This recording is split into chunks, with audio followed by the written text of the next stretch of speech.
Welcome back after the break. Basil صاحب, کیا تبصرہ ہے آپ کا بہار الیکشن پر؟ سب سے پہلے تو جی مبارکباد تو بنتی ہے مودی صاحب کو, نتیش کمار صاحب کو. جی. پاکستان میں بڑے بڑے تجزیہ کار یہ کہتے تھے کہ جی بہار کے انتخابات آ رہے ہیں اور بھارت کو پاکستان کے ساتھ ایک اور مارکہ کرنا ہے, حملہ کرنا ہے.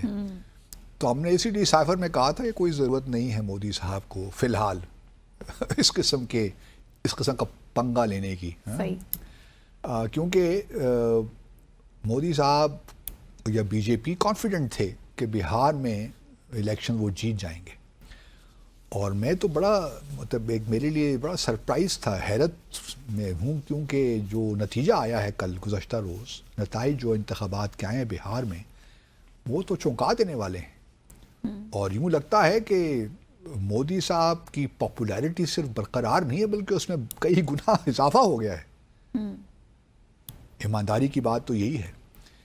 2043 سیٹیں تھیں ٹوٹل, جس میں سے 200 سے زائد جو ہیں بی جے پی اور جے ڈی یو, جو نتیش کمار کی پارٹی, ان کا آپس میں الائنس تھا نا, N D A, national democratic alliance, انہوں نے 204 یا 203 یا 204 سیٹیں جیت لی ہیں. یعنی یہ کہ اب تو 3/4 میجورٹی مل گئی ہے. 2/3 کی کیا بات کریں. دوسری جانب کانگریس کا برا حال. کانگریس کا جو مہان گٹھ بندھن تھا, پتہ نہیں وہ کہاں چلا گیا. وہ تو 20 سیٹیں انہوں نے شاید لی ہیں, 20 یا 25 سیٹیں. تو یہ تو بہت ہی کایا پلٹ گئی ہے. لگتا یہ ہے کہ اپوزیشن ابھی تک اپنے آپ کو اس طرح نہیں کر پائی. خیال تو یہ تھا, بڑی امیدیں تھیں. راہل گاندھی صاحب, انہوں نے بڑے بڑے یہاں پہ وہ مارچز بھی کیے, یاترا شاترا بھی کی بہت, لیکن کوئی فائدہ نہیں ہوا. کیونکہ ایک تو Nitish Kumar remains a popular leader in Bihar, اور وہ اگر اس دفعے بھی چیف منسٹر بن گئے, اور یقیناً بن جائیں گے, گو کہ ان کی عمر زیادہ ہو گئی ہے, لیکن فی الحال عارضی طور پہ شروعات میں تو ان کو ہی بنائیں گے. تو یہ 10ویں بار ہوگا منتہا کہ وہ چیف منسٹر کا عہدے کا حلف اٹھائیں گے, 10ویں بار, 10th ٹائم. تو یہ بھی ایک ریکارڈ ہے. تو اب نتیش کمار صاحب, اور اس دفعہ بی جے پی نے پچھلے سال کی طرح بھی اس دفعہ بھی تقریباً کوئی 87 سیٹس جیتی ہیں. اور نتیش کمار کی جو پارٹی ہے جے ڈی یو, جنتا دل یونائٹڈ, انہوں نے 85 سیٹس لی ہیں. تو بڑا زبردست کام ہوا. اب یہ کیوں اتنا زیادہ انہوں نے سیٹیں لی ہیں, یا اس سے پہلے کہ میں یہ بات کروں, دوسری جانب میں جو بات کرنا ایک امپورٹنٹ بات ہے, وہ ہے مسلمانوں کی کانسٹیٹوئنسی. کیونکہ بہار میں مسلمان کافی ہیں, تقریباً 18% کے لگ بھگ کی آبادی ہے, ٹوٹل آبادی.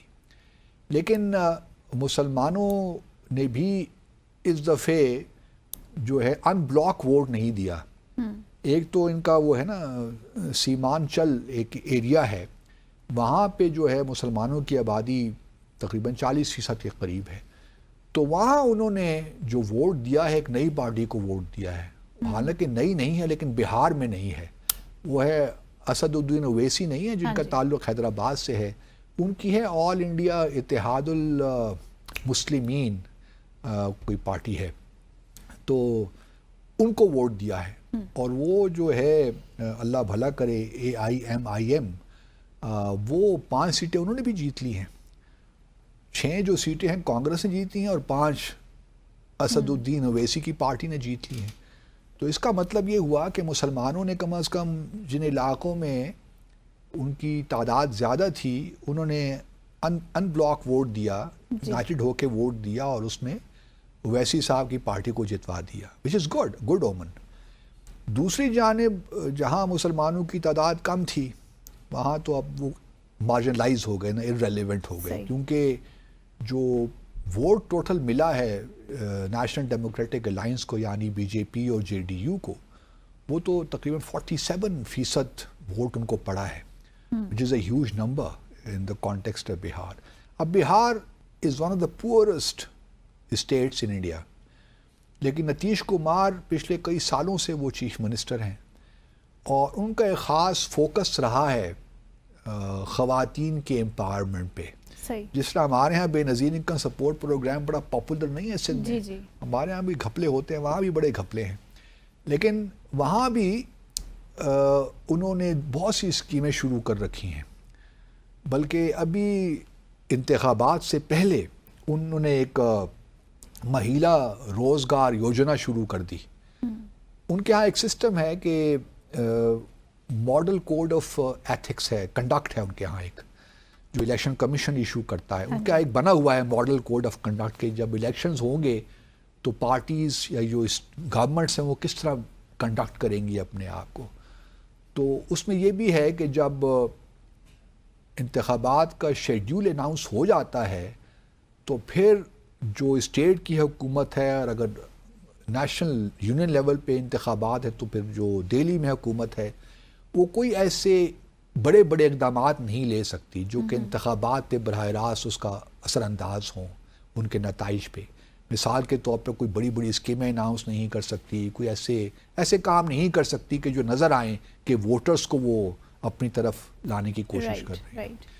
تو یہاں بھی لیکن انہوں نے نتیش کمار نے یہ چالاکی کی کہ جب الیکشن کے ڈیٹس اناؤنس ہوئیں, 2 فیزز میں ہوئے نا الیکشنز, پہلے میرا 6 نومبر کو تھا, پھر دوسرا فیز 11 نومبر کو تھا, اور پھر 14 نومبر کو گزشتہ روز نتائج آئے. انہوں نے الیکشن کے جو شیڈیول اناؤنس ہونے سے 2-3 دن پہلے یہ جو مہیلا روزگار یوجنا ہے نا, اس کو اناؤنس کر دیا. اور تقریباً تقریباً آپ کہہ لیجئے کہ 1.5 کروڑ خواتین نے ووٹ ڈالا اس الیکشن میں. اور ان 1.5 کروڑ میں سے آپ کہہ سکتی ہیں کہ 1.30 کروڑ خواتین کو 10,000 روپیہ دیا گیا الیکشن سے پہلے. Political stunt. تو راہل گاندھی یہی کہہ رہے ہیں, بلکہ بہت سے جو کمنٹریز ہم دیکھ رہے ہیں انڈیا میں, وہ یہی کہہ رہی ہے کہ تو ووٹ خریدے گئے ہیں اس دفعے. بالکل. اور اس سے پہلے بھی اگر آپ کو یاد ہو نا تو بہار میں ایک اور کام بھی ہوا جو کہ باقی اسٹیٹس میں بھی ہو رہا ہے, جس پہ اپوزیشن نے شور مچایا تھا. وہ یہ تھا کہ جی یہ جو اسپیشل انٹینسو ریویژن ہے ووٹرز لسٹ کی, اس میں سے لاکھوں کے قریب لوگوں کو نکالا, اور اس میں زیادہ تر مسلمان لوگ تھے. تو وہ بھی اثر انداز ہوئے. لیکن ہیونگ سیڈ دیٹ, مجھے یہ لگتا ہے کہ مودی صاحب پاپولر ہیں, اس میں کوئی شک نہیں ہے, اور وہ پاپولر ہیں ہندو کمیونٹی میں. یہاں پہ یہ دیکھیے نا کہ لالو یادیو کی جو پارٹی ہے راشٹریہ جنتا دل, جو اب ان کے بیٹے جس کی قیادت کر رہے ہیں, اس کو ایک بری طرح شکست ہوئی ہے. وہ بھی صرف 20 یا 21 سیٹیں لے پائی ہیں, حالانکہ پچھلے دفعے ان کی سیٹیں کافی زیادہ تھیں, 70 یا 72 70 سے زیادہ سیٹیں تھیں, تو وہ بھی کچھ پرفارم نہیں کر پائے. تو مودی صاحب جو ہے آپ کہہ سکتی ہیں کہ ڈیولپمنٹ کا کام تو کسی نہ کسی طور ہو ہی رہا ہے, اور پھر ایک اینٹی پاکستان ریٹرک نے بھی کام کیا ہوا کہیں نہ کہیں, وہ کرتا ہے بھی, لیکن اس کے لیے جنگ کی ضرورت نہیں ہے اب مودی صاحب کو کہ پاکستان کے ساتھ جنگ کریں. اب دیکھنا یہ ہے کہ آگے جو اگلے سال انتخابات ہوں گے, پھر اس سے اگلے سال انتخابات, West Bengal is very important, کیونکہ وہاں بھی نتیش کمار کی طرح ممتا بینرجی جو ہیں ترنمول کانگریس جو وہاں پہ, یہ پہلے کانگریس میں تھیں, پھر الگ ہوئیں, پھر انہوں نے اپنی ریجنل پارٹی بنا لی ویسٹ بنگال کے لیے. وہ بھی بڑی پاپولر ہیں. پچھلے 3 سالوں سے تو وہ 3 دفعے, تیسری بار تو چیف منسٹر بن گئی ہیں, مطلب 15 سال ہو گئے ان کو چیف منسٹر بنے ہوئے. میں بھی ان کی ایک دفعہ ملاقات کرنے گیا تھا کولکتہ میں, تو انہوں نے ہمیں کولکتہ بریانی بھی کھلائی تھی, بڑی زبردست تھی جی. تو بہت ہی آپ مطلب ڈاؤن ٹو ارتھ خاتون کہہ لیجیے آپ, اور سادہ طبیعت کی خاتون, اور بڑی آئرن لیڈی جسے کہتے ہیں نا. اب اگلا دیکھنا یہ ہے کہ ویسٹ بنگال میں کیا ہوتا ہے, کیا یہی پرفارمنس جو بی جے پی کی بہار میں ہے وہ ریپیٹ ہو پاتی ہے کہ نہیں ویسٹ بنگال میں.